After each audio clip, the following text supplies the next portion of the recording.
Our guest today is Representative Richard Nelson. He's a Republican from Mandeville, represents District 89 in the Louisiana House of Representatives. He is an LSU and LSU Law School graduate, and he's here to talk about his proposal to eliminate Louisiana's income taxes and other related changes. So please welcome Representative Nelson.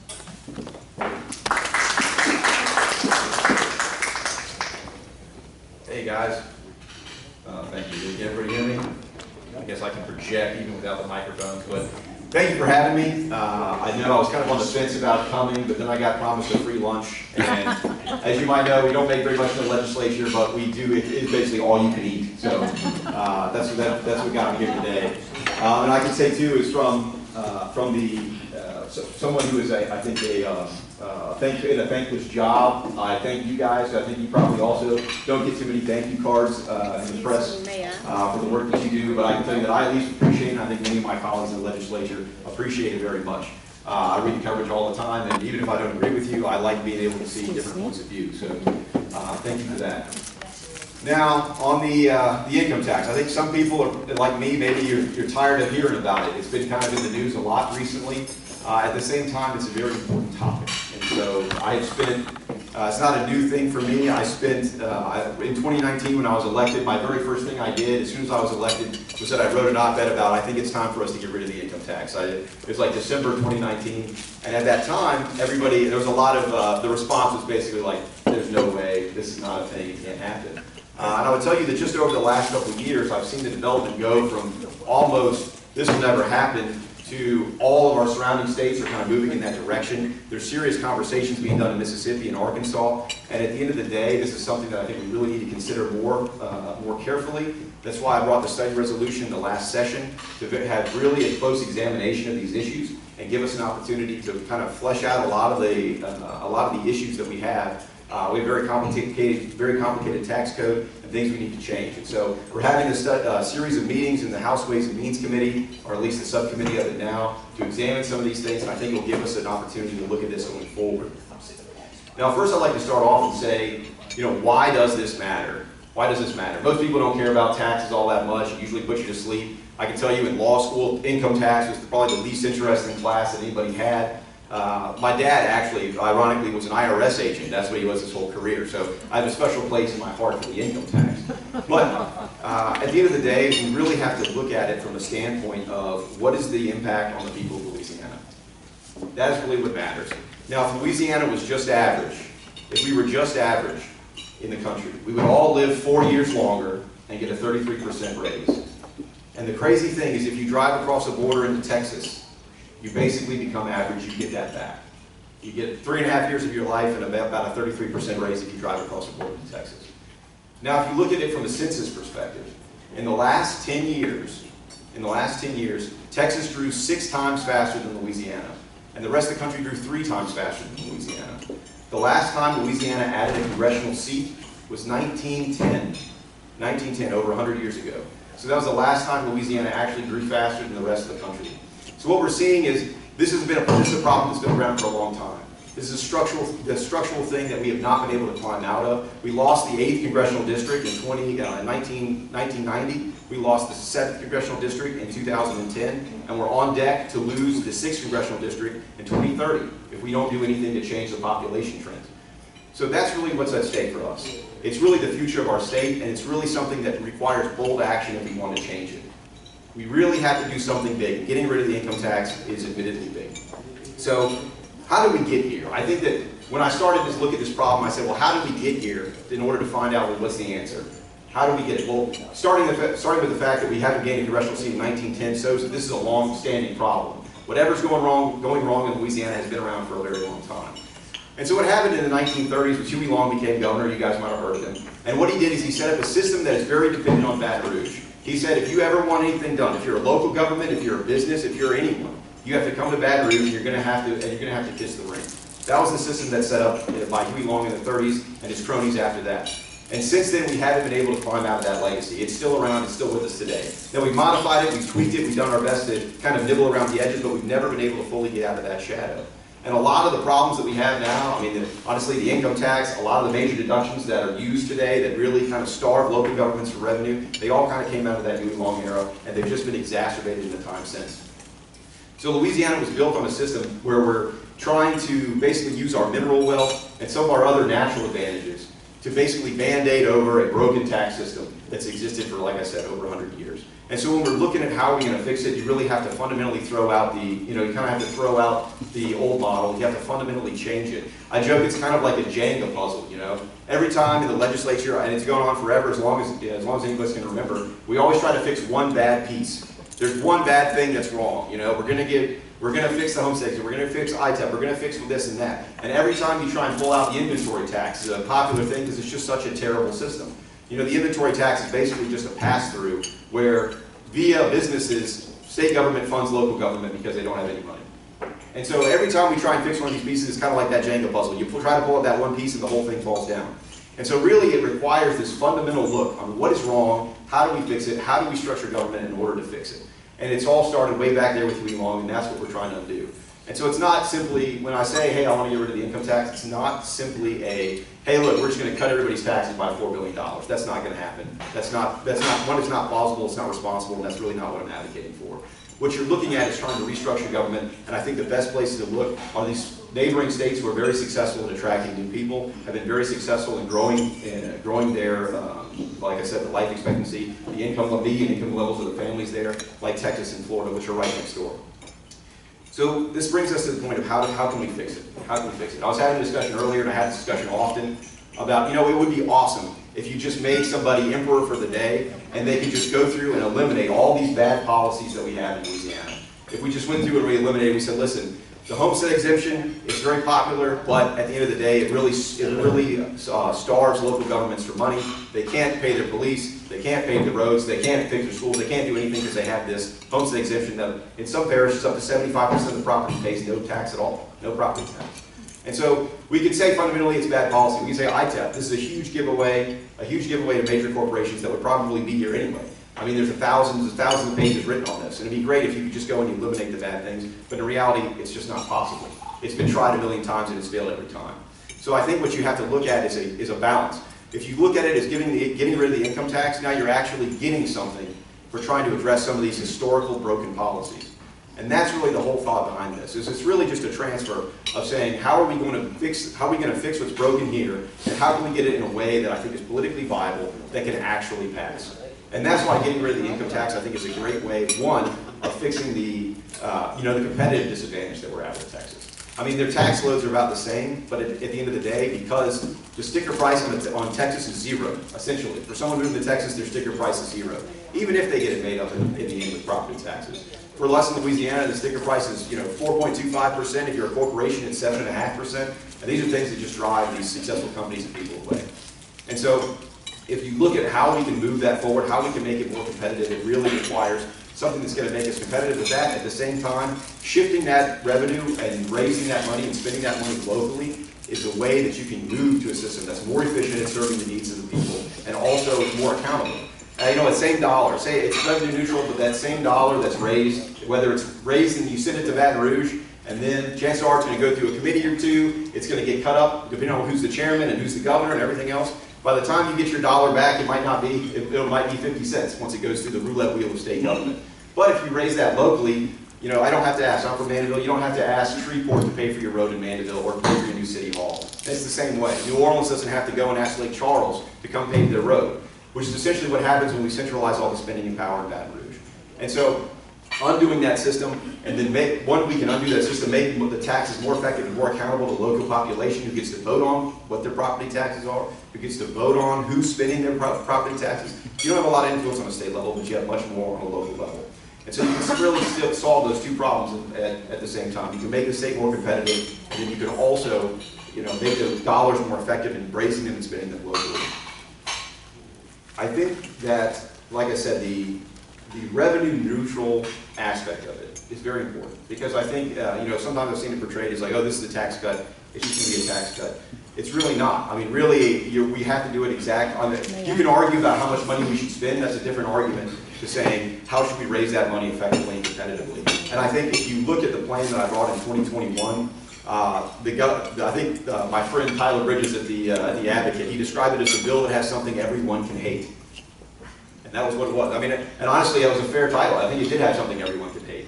It reduced the homestead exemption to be more in line, like the states that don't have an income tax, like Texas and Florida. It essentially phased out ITEP. It said, hey, look, we spend $2.5 billion on ITEP every year. At the end of the day, we could use that. That more than half offsets the cost of the income tax. And so you have this, you have these giant exemptions that we give away that are not competitive, that aren't in line with what other states do. And so we can get rid of those and use that to offset a lot of the cost of the income tax, of getting rid of the income tax, even without necessarily burdening residents that much more. And so there's also other exemptions that I kind of looked at. A lot of them are pretty technical, but at the end of the day, they cost the state a lot of money, or at least the local governments a lot of money.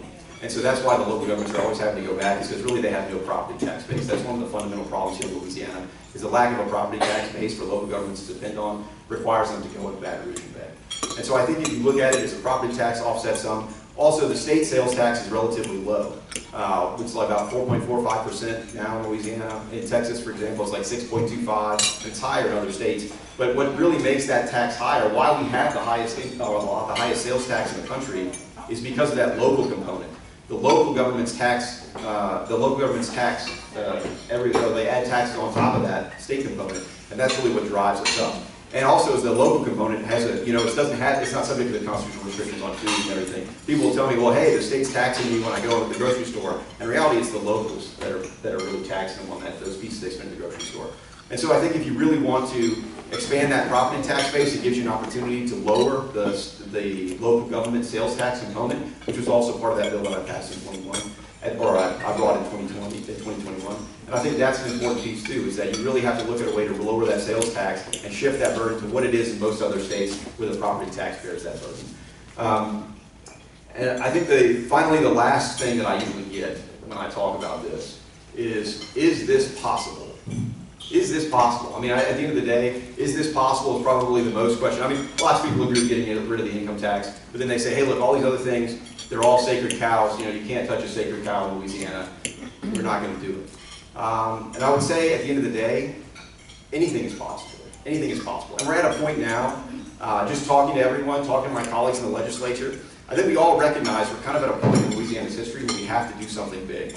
We have the 0.45 sales tax is about to roll off. We have, basically significant fiscal wins coming when all this federal stimulus is gone, when all this hurricane money is gone. We're going to have to figure out some way to pay for everything. And so we can continue kicking the can down the road. We can continue to say, hey, well, maybe we'll renew a temporary sales tax, maybe that'll buy us some time. But at the end of the day, we really have to look at reinventing at least the Louisiana wheel. We have to look at what these other states have done if we want to get out of this cycle of just kicking the can down the road. And so I think that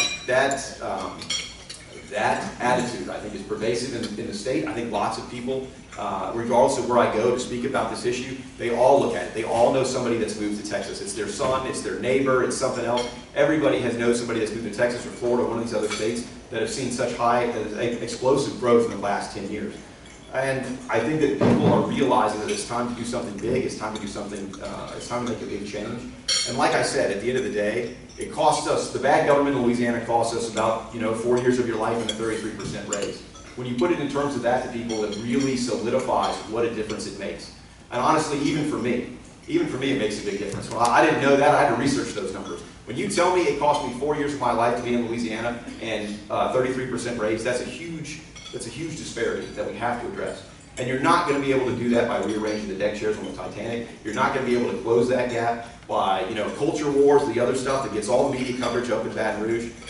You're going to have to make significant structural changes. And that's the only way we're going to fix the problem, and we're going to guarantee a better future for the state.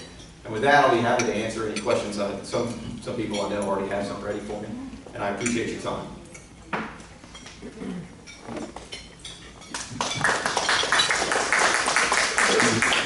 Except for from Will Sintel, he asked me 2 good questions. Richard, can you give me an idea, kind of a 1, 2, 3, how you would replace the money and how much each of the replacement items would raise? Just very generally speaking, if you got rid of the income tax. Yeah. So this is based on the bill that I brought in 21, which is, of course, what we're studying now in the committee, right, to try and figure out the best way to do it. The first thing would be the income tax raised about $4.5 billion. It changes every year. It actually, because of the Trump tax cuts, it actually raised the income tax take, right? So if my job was to replace the state income tax, Trump made it harder because when he cut the federal income tax and that deduction, it actually raised everybody's state taxes, and so now we take a little bit more. But just give and take, it's about $4.5 billion. There's some of that is offset when you look at, well, what are the current transfers to state, from the state government to the local governments? And so the biggest one, of course, is the minimum foundation program, which funds K through 12 schools. Louisiana pays a significant amount from the state level for that. In my bill in 2021, what I did is said, well, what we're going to do is we're going to reduce that by a percentage, and then we're going to replace that amount and local property taxes. So it's really not cutting anything from schools. What it's doing is it's funding it through local property taxes instead. One of the major things in order to offset that growth in the property tax base is to phase out the ITEP program. So the ITEP program costs $2.5 billion a year. I would argue that it's really not necessary to attract most of the people that use it. And so getting rid of $2.5 billion, that really offsets a lot of the $4.5 billion or so of the total tax. The other thing that you have to look at is raising the state level of sales tax. And I think I raised it to about 6.1%, which is a little less than what Texas is, and then expanding the base of that to include delivery of digital goods, as well as some of the make permanent some of the deductions or the exemptions that were eliminated in the 0.45 when they passed that 0.45 cents. So that would make up some of the revenue on the state level, but really the balance of it is going to be made up by property tax collections. And like I said, about half of that is probably going to come from that ITEP exemption. There's also nonprofits have a significant exemption, especially in things that are it's much more generous than what occurs in other states. And so that portion of it would also make up some part. Nobody actually can quantify what that is, though. I've asked everyone in the world that question of, hey, can you quantify how much revenue we forego in that nonprofit exemption? And it's pretty steep, but nobody knows. So I think that's the two major ones. The other thing would be the homestead exemption. So the homestead exemption raises about $800 million. In my bill in 2021, I cut it from $75,000 to $25,000, which is basically in line with what kind of Texas and Florida have. Texas is it's not that generous, and Florida is a little bit more. But the reasoning behind that is that like I said, there's parishes in the state that 75% of the property pays no property tax. And as a result, they really don't have a way to fund themselves. And so that's really a big impact for those areas where they really need to have a base of revenue in order to fund it, so they're not dependent on the state anymore for money. Do you have an idea roughly how much the two property tax components would raise? Yeah, so like I said, so the ITEP component would be $2.5 billion or $2.3 billion, something along that measure. I think that the homestead exemption would have been maybe, if you're cutting it by a third, it's like 800, so maybe 600 million, something like that. And then finally, the nonprofit exemption, I can't even tell you how much that would be worth. There's a few other minor ones too that probably added up to a miscellaneous amount of money, but that would be the major pieces to make up. But are you doing two things with the property tax on the MFP? Are you by transferring the state share to local share? Does that mean a local property tax owner would be paying more to support schools? Yeah, so it depends. So the local property tax owner, yes. In the areas with big ITEP contracts, those guys would end up basically funding the schools instead of what they're paying now.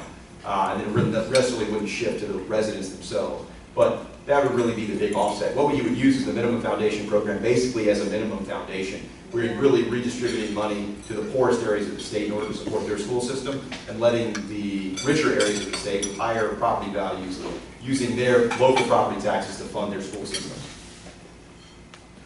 Yes, Melinda? So are you suggesting that in some of the programs that the state,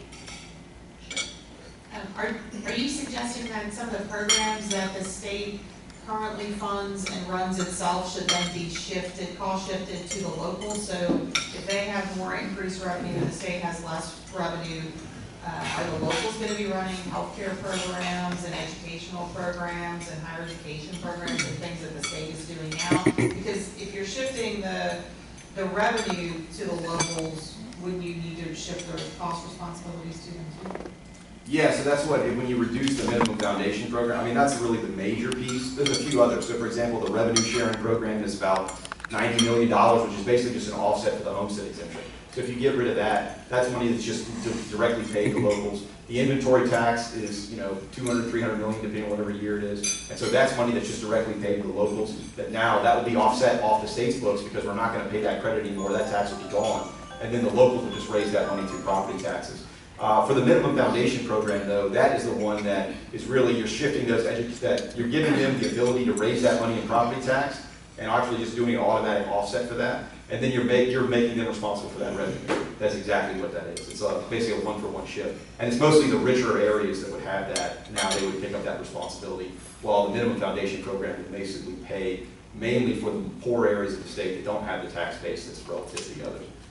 Right, but I'm saying, like, you're taking away more money than those pieces of it. So what other programs are you talking about shifting to local responsibility? Because I feel like 4.5 or $5 billion, depending on how you calculate what's income tax, is larger than just the share of ITEP, the 9 million revenue sharing, and the other things that you mentioned. There's, a few $1 billion extra in there. So what other responsibilities that the state has are you suggesting the local should take?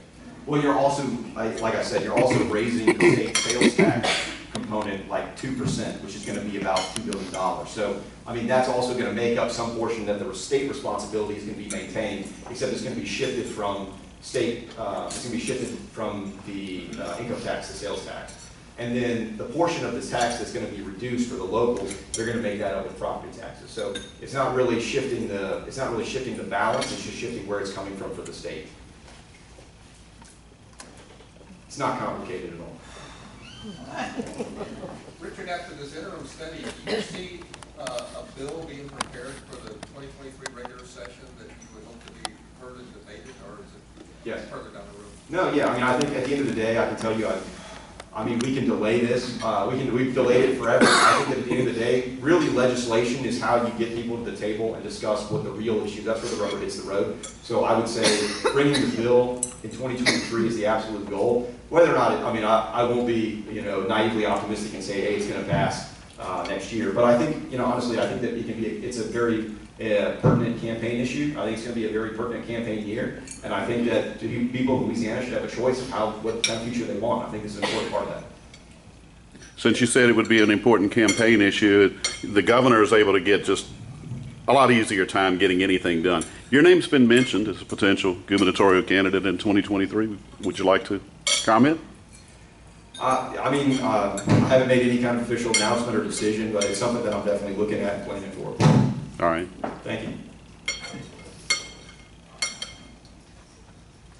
So would you anticipate the locals, since the locals are going to have more property tax revenue, would you also anticipate that they would cut local sales taxes? Because if you're raising state sales tax, that puts combined state and local as an outlier, wouldn't it? Yeah, so there's actually, in the Constitution, there's actually a limit of 3% for all local sales tax, right? Unfortunately, that can be overridden by statute, which we have done all over the place, and that's why, it's up to 5.5% or something like that on local level. And so what my bill did in 2021 was actually put a hard cap of 3% that would phase in over a course of 4 years or so as their other sales taxes expired. And so that way you would actually have a reduction in the sales tax even with the state increase. And do you see this as more of a kind of an all or nothing situation, or do you think that maybe the study that you initiated would maybe not get all the way to eliminating income tax, but maybe you could accomplish some simplification or some other thing in between your ultimate goal that would maybe be improved, if that makes sense? Yeah, no, I think it can. I think it's difficult because, like I said, it's kind of like a Jenga game, right? Every piece you remove, it makes it fall somewhere else. And that's the difficult section. At the same time, there are offsets that can be done in all of this where, hey, look, maybe we can get rid of the inventory tax, which is really bad and scares away a lot of manufacturers, and maybe we can cut down some of these rates somewhere else so that the locals can fund themselves. And so I think that there's definitely negotiations that can be done around all of it, so it's not necessarily, all or nothing, but it's, like I said, it's very complicated because it's very interwoven.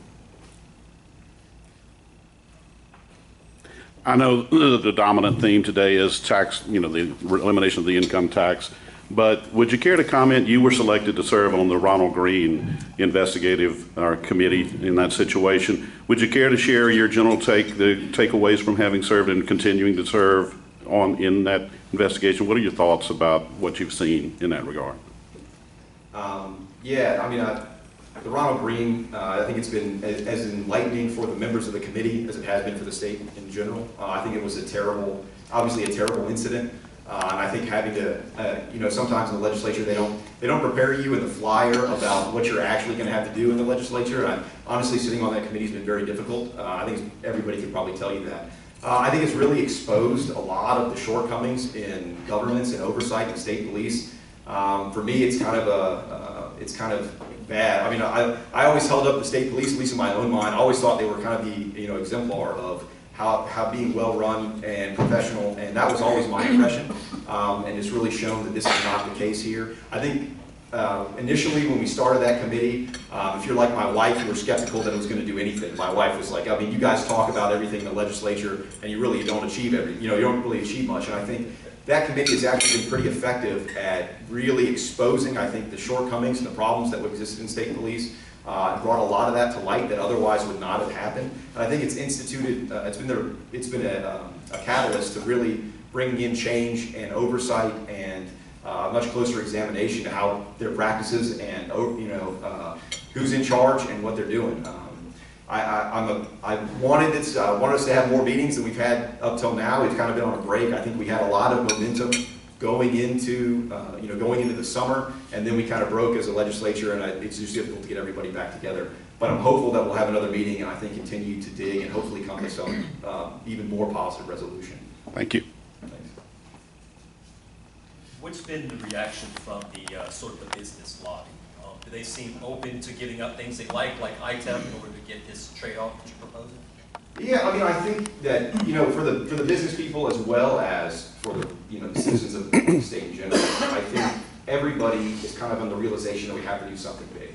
To the extent that we can, to the extent that they might have to give something up, everybody's going to have to give something up in order to get this done. But I think what we should focus on is how do you grow the pie, right? I mean, what we've been up till now fighting over is how do we cut up the increasingly shrinking pie instead of growing it. And I think as a business community, I think they recognize more than anyone that really, if you want to be competitive, if you want to attract the best employees, if you want to keep the best graduates, even from LSU or the other universities, if you want to keep them here and hire them for Louisiana companies, you really have to do something innovative and something new. Everybody can read the paper and see. I joke every time I go to a business lounge anywhere in the country, there's somebody sitting behind me that's talking about how they're moving to Texas because they don't have an income tax. And so I think the business people hear that all the time, and I think they can see that that is a direction that we can go through, the direction we need to head. At the same time, the devil's in the details. I mean, everyone's going to fight to keep their piece of the pie, and that's why we are where we are. But we need to look at it from the standpoint of like, well, how do we grow the pie and not just cut up the increasingly shrinking one. Melinda, I know you had your NFL done. Yeah. I'm just curious, how do you propose persuading voters to change the Constitution to give up their homestead exemption, or at least greatly lessen it? That seems to be a critical piece, is you will have to persuade the public that they could give this up. Yeah, that's all. I mean, honestly, that's all the marbles. I mean, you can pass whatever you want to the legislature. If you can't pass it to the public, it doesn't matter. I would say that bundling it with the elimination of the income tax is what I would say. I think that's the best thing. I think everybody in the state, like I said, has recognized the success of states like Texas and Florida, Tennessee, and I think that's the thing that's been missing in the past is, they've been asked to give up their homestead exemption before. Like, that's been debated many times. But at the end of the day, it's never been, there's never been a quid pro quo. There's never had something actually to sweeten that deal. And I think getting rid of the income tax is something, everybody hates income taxes. That's why, like I said, Texas has added the entire population of Louisiana in the last 10 years. Everybody generally hates that. In Louisiana, we have this historical prejudice against property taxes. But I think if you look at it from a standpoint of you're actually getting something and not just, it's not just a take, it's also a give. I think that that's a much more palatable way of doing it. And that's why in that constitutional amendment that I proposed in 2021, it was all together. It's all packaged. That's right, yeah. Because you can't, otherwise you put it up to the public going to say, we want to have our cake and eat it too, and that's not feasible. You can't have your cake and eat it too. You also have to do the other things as well. So I packaged it all as a single amendment, and that way you basically vote up or down on the whole package.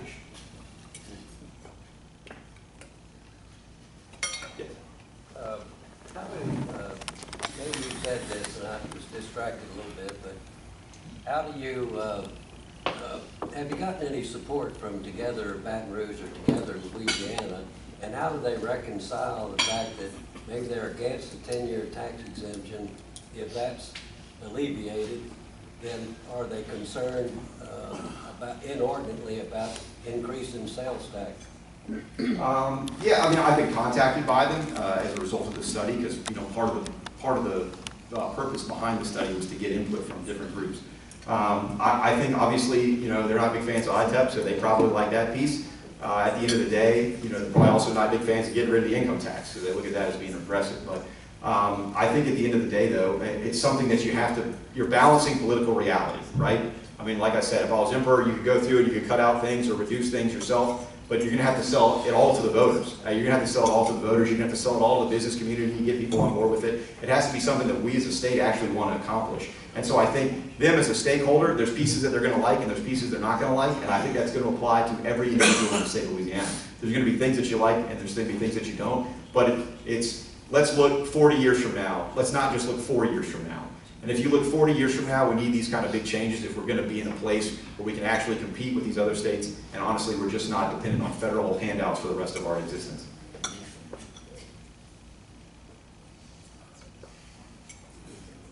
Yes.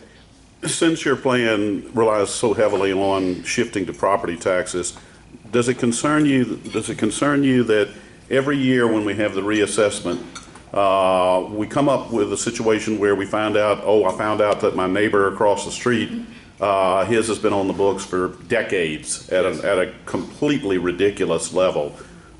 Is there anything that you could advocate that would make more transparency to that so those type situations weren't in here? Because after all, the assessor is an elected official and he's going to be responsible for setting, he or she is going to be responsible for setting that valuation upon which any property tax would be based. Yeah, I mean, I think that by shifting to a system that's more reliant on property taxes, you really have to closely examine the administration of those, right? And I think there's issues with how they're assessed currently.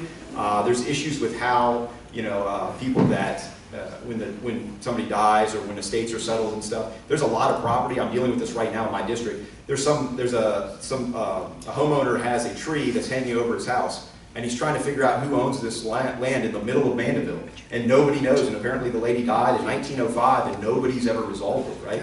So they're like, well, does the state own it? Does the city own it? And I think just in talking to like the Realtors Association, this is something that exists throughout the state, is that there's really these unresolved property issues.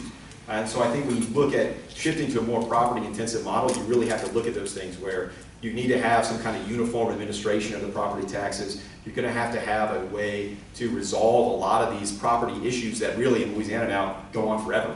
Especially if it's under, you know, for example, if a house is has a $75,000 homestead exemption, doesn't pay any sales or doesn't pay any property tax, like some of those people have been dead forever and it never changes. So it's a big problem, and it really it's not fair for the people that do pay the tax, right? And that's really the fundamental piece, is how do you make it as fair as possible. Thank you. Second.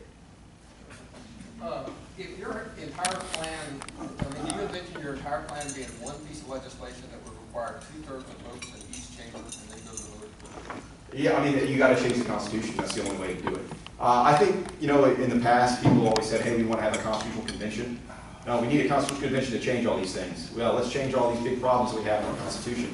The issue is that, you know, it's once you have that, that's a second complication, because you have the, you know, administration of the Constitutional Convention. What are they going to do? Who's it going to be? And so I think that adds another level of uncertainty to people. And then at the end of the day, that will all have to go to the voters too. So there's really not a way. You can't run around. You can't run around the voters and fixing these problems. They're all in the Constitution. You're going to have to address it through the Constitution. Even with the Constitutional Convention, it will have to go to the people to vote. So you can rewrite the articles. You can do very expansive constitutional amendments. And I think then, you know, even before, you won't have the legislature voting on the uncertainty of the convention. You'll have, this is exactly what the bill does, this is exactly what the amendment will do, and then you can go around and sell that to the population.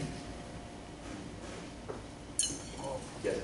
Your example of the property in your area, with your example of the property in your area not being uniform, etc., isn't that the exact argument for a state of Louisiana that's smaller than Florida cities, smaller than Texas cities, for a uniform state government, not exploding to all of these entities all over the state? And if we only got $75,000 deduction, isn't the real problem that the houses aren't worth a lot more than $75,000 rather than to shift the tax burden on the poorer people that live in more valued homes?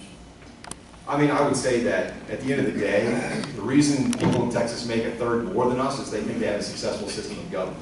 And so the values of the property will go up if you have businesses that are moving here, if you have people that are staying here instead of moving away. I think that issue with the unclaimed property is exactly kind of this problem between the state and the city that nobody knows who owns it because nobody's ever resolved it. The assessor's office has basically said, well, we don't know who owns it, we're not doing anything about it. And so it's just sat there for 100 years not paying any taxes and nobody even knows who the owner is. And it's really only come to a head and become an issue because the tree is leaning over this guy's house and he's like, I want to know who I got to call to cut it down. So I'm paying property tax through my electric bill to West Feliciana, which is next to East Feliciana, and they're getting all of those taxes, industrial taxes. Why don't you fix that instead of worrying about an income tax that's regressive? You mentioned that the sales taxes would go down. I believe there are 50,000 cars per hour on the bridge right here. So if these people are going to stop from Florida and Texas, why should they pay less sales tax and put the burden on people that own property? Why differentiate? Why blow the state of Louisiana apart? The state of California has 10 million people more than Texas, and they've got institutions like Stanford, Berkeley, UCLA. But you want to use the example of Wyoming and Alaska, which have zero income taxes, and I don't see people moving there left and right. So I don't understand your theory at all. Well, I mean, I think you can look at Texas. You don't have to go to Alaska. I mean, Alaska is a little bit of a different animal. I mean, Texas is relatively similar to us. I mean, they're really not, they're larger, but 30 or 40 years ago, they weren't significantly larger. And really, it's just the trajectory that they've been on has been one of growth, and ours has just been stagnant. I think that at the end of the day, you know, the idea that we can tax somebody else to pay for our stuff. I don't think you can tax everybody else in order to pay for things in Louisiana. I think that's the fallacy that we've had for 100 years was that, you know, we can tax all the oil companies, or we can tax, you know, honestly, you can tax people that are driving through. And you can to some extent. I mean, tourists come here, they spend money, that's fine. But at the end of the day, you're really not eliminating the burden from that. Because some tourist comes and stays in a hotel, guess what? That hotel owner pays property tax. So that's going to be passed through to them as well. So I mean, there's really no way to get around it. The question is just, what is a successful way? What is a successful model of attracting people to the state? And the fact that we're right next door to Texas means that we have to look at them for inspiration because they're the ones we're competing against for basically the same thing. You know, Alaska is a different animal. You know, at the end of the day, people go there for different reasons. But I think you have to look at really what's working. I mean, it's not something I made up. This isn't my bright idea. It's basically looking at these other states that are next to us that have seen this explosive growth and saying, how can we duplicate it here?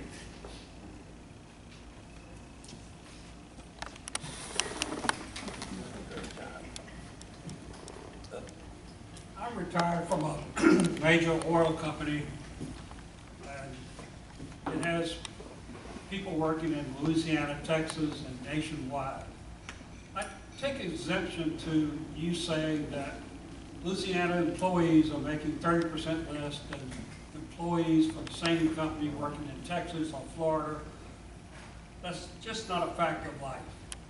You have to compare when you say salaries, the job in Texas versus the job in Louisiana, and what the comparison is. Just taking a blank 30%, that's not a correct response to the question that we've got ourselves we're facing. Jobs in Texas are different than the jobs in Louisiana. But take the same job, I seriously question your 30%. Yeah, and it's not, yeah, sure, it's not salaries, it's in median family income. And so if you look on the Federal Reserve's website, the Federal Reserve of St. Louis, and they have a breakdown of the median family income by state. And that's really what it's based on. It's based off the national average. That's because the jobs are different. Yeah, I agree with you. The jobs here, you don't have the same issue. We need the jobs. I agree with you 100%, and that's why I'm trying to get rid of the income It tax. takes us some face-to-face jobs to get jobs in, not as much worry about whether we pay property as taxes or paying state income tax. We need jobs here. Yeah, I mean, I agree with you 100%. And the question is, how do you get the jobs there? So historically, what Louisiana has done is we say, hey, come here, we'll give you $20 million for every job you create or whatever. And it's failed miserably. I mean, there was an article yesterday about DXC, about how we told them we'd give them $20 million if they come and blah, blah, blah. And every single one of those deals, as far back as I can remember, has never lived up to its expectations. The truth is you can't pay companies to come here. What you need is a competitive tax environment. And that's what this whole bill, that's what this whole concept is about. It's really exactly what you're talking about. How do you bring the jobs? How do you bring the companies? How do you raise the level of income? It's not, you know, the Chevron employee here and the Chevron employee in Texas, do they make a difference of 33%? No. But just across the board, the families in Texas make 33% more versus the families in Louisiana. And it's because they don't have access to the jobs and the economic opportunity that they have in other states. But you're exactly right, and I think that's the whole concept, is how do we level that playing field? How do you bring those companies and people here?